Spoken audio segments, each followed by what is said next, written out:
मैं उन नौजवानों को पूछना चाहता हूं, क्या तुम हिंदू नहीं हो? क्या तुम्हारी रक्षा के लिए, क्या तुम्हारी बहन बेटी की रक्षा के लिए क्या हमने ठेका लेके रखा है? अरे आज सुनील जी जैसे, उनके कार्यकर्ताओं जैसे और हमारे करण यादव भाई जैसे, हमारे रवि शर्मा जी जैसे कईयों लोग अपना पूर्ण समय देकर हिंदुत्व के लिए कार्य कर रहे हैं मेरे मित्रों। तो क्या आप लोगों का थोड़ा भी कर्तव्य नहीं बनता है कि हाँ, धर्म के लिए भगवा रैली का आयोजन किया गया है, उस रैली में मैं जाऊं? साल में सिर्फ 2 से 3 घंटे ही पूछ रहे हैं ना, साल में क्या रोज सुनील जी का रैली लेके निकलते रहते क्या? हफ्ते में एक रैली निकालते क्या महीने में? साल में एक कार्यक्रम। कितने वर्षों से कर रहे हैं आप? 13 वर्षों से सुनील जी निरंतर कार्य कर रहे हैं। मेरे मित्रों, जब भारत देश पर अंग्रेजों का राज्य आया, वो समय पर अंग्रेजों को भगाने के लिए, भारत देश को आजाद कराने के लिए कईयों क्रांतिकारियों ने प्राणों का बलिदान दिया। वो समय पर भी नापुंसक हिंदू चंद पैसों पर बिक रहा था। चंद्रशेखर आजाद जी जैसे वीर कहां पर आते थे, कहां पर जाते थे, उनकी इंफॉर्मेशन अंग्रेजों को दे रहा था। जो इंफॉर्मेशन दे रहे थे ना, वो समय पर भी सारे गद्दार थे हिंदुओं में, और आज भी कई गद्दार हैं। आज भी कई गद्दार हैं हमारे हिंदुओं में, जो हिंदू की रक्षा के लिए कार्य करने वाले कार्यकर्ताओं पर केसेस लगाते रहते हैं, जेल में डालते रहते हैं। ऐसे कई नपुंसक नेताओं का जन्म हो गया है हमारे भारत में। मैं उन नेताओं को पूछना चाहता हूं, कितने दिन राजनीति करोगे भाई? कितने दिन?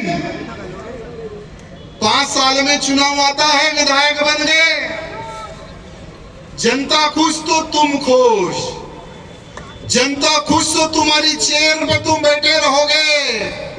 जिस दिन जनता का माइंड पलट गया तो तुम तो हो जाओगे पैदल। तब तुम्हारे में हिंदुत्व याद आता है, हाँ यार मैं तो हिंदू हूं। अब तो राजनीति में मेरी दाल गलने वाली नहीं है, क्यों ना मैं डुप्लीकेट टोपी लगाकर डुप्लीकेट एक हिंदू बन के बाहर निकल जाऊं। तो ऐसे नेता बहुत है मेरे मित्रों। जैसे बरसात होती है ना, पानी के मेंढक होते हैं, देखो पुड़ पुड़ पुड़ निकलते हैं बरसात में, वैसे ही आजकल हमारे हिंदू नेता पुड़ पुड़ पुड़ पुड़ निकलते और खत्म भी हो जाता है। हमारे सतीश भाई, उनका संघर्ष एक बार आप देखना मेरे मित्रों। बड़े बड़े लारियों में जब गौ माताओं को काटने ले जाता था, तब हमारे सतीश भाई और उनकी टीम लारियों के सामने खड़े होकर ट्रकों को रोककर कसाईयों को बजाने का काम करते। और ऐसा वैसा भी नहीं बजाते थे, जबरदस्त बजाते थे। उसी चक्कर में हमारे भाई 3 साल चले गए फार्म हाउस पर। सतीश भाई, वो हमारे जेल नहीं है, वो हमारे लिए फार्म हाउस है। 2010 में हम पहला 45 दिन गए, 2004 में हम 5 महीने गए, 2003 में हम 3 महीने चले गए, विधायक बनने के बाद में 80 दिन अंदर चले गए। हम तो हमारी सरकार को कहते हैं कि भाई साल में एक बार थोड़ा अंदर में भिजा दो, कम से कम आराम करने का समय मिलेगा। आपको बताऊं मेरे मित्रों, मैंने तेलुगु बोलना जेल में सीखा और हिंदी लिखना भी जेल में सीखा। जब 2004 में हम 5-6 महीने के लिए अंदर गए थे, तो मेरी हिंदी बहुत कमजोर थी। तो हमने कहा कि बेकारी में बैठ के क्या करना है, कैसा भी लग गया डबल मर्डर केस सर पे। 2 पास्टरों को अलुलिया बोल के बेचारे पहुंचे ऊपर। अब 6 महीने 5 महीने के लिए अंदर हो गए, क्या बैठेंगे, चलो पढ़ना सीख लेंगे। वहां पढ़ना सीख लिए। 2004 में, फिर 2010 में गए, हनुमान जयंती की बड़ी रैली निकल रही थी। हनुमान मंदिर पर हमारे साले के रिश्तेदारों ने हमला कर दिया। तो हमने भी कहा कि ठीक है बेटा, तुमने तो हमारे हनुमान जी के ऊपर पत्थर फेंके, अब देखो हम कहां कहां पर पत्थर फेंकते हैं। तो जहां पर ये लोग बैठ के पिछवाड़ा उठाते, वैसे 22 प्लेसों को हमने आग लगा दिया।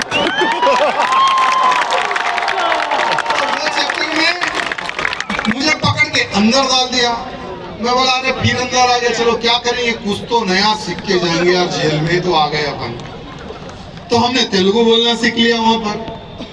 तो जब मैं फार्म हाउस जाता हूँ ना, तो मेरा फायदा होता है, नुकसान नहीं होता है। 2 फायदे होते हैं।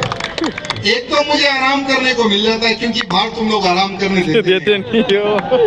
कभी जयपुर, कभी उदयपुर, कभी छत्तीसगढ़, कभी महाराष्ट्र, कभी कर्नाटक। अभी कल कर्नाटक जाऊंगा मैं, वहां पर भी ठोक के आऊंगा। हम लोगों को आराम करने के लिए सिर्फ एक ही एक प्लेस है, वो है हमारा फार्म हाउस। वहां पर हम लोग मस्त आराम करते हैं। आप लोगों पास कितना टाइम है बताइए, जल्दी खत्म कर दूं? अच्छा, लंबा लेंगे? पक्का? पक्का। आज हर राज्य में, हर शहर में लव जिहाद जैसा एक षड्यंत्र बड़े ही भयंकर रूप से फैलते जा रहा है। सिर्फ राजस्थान ही नहीं मेरे मित्रों, भारत के हर कोने में लव जिहादियों ने अपना जाल फैला के रखा है। हमारे जैसे कई लोग हैं जो हमारी बहन बेटियों को बार बार निवेदन करते हैं कि ये प्यार नहीं है, जिहाद है मेरी बहन। इन जिहादियों के चक्कर में मत आना, मत आना।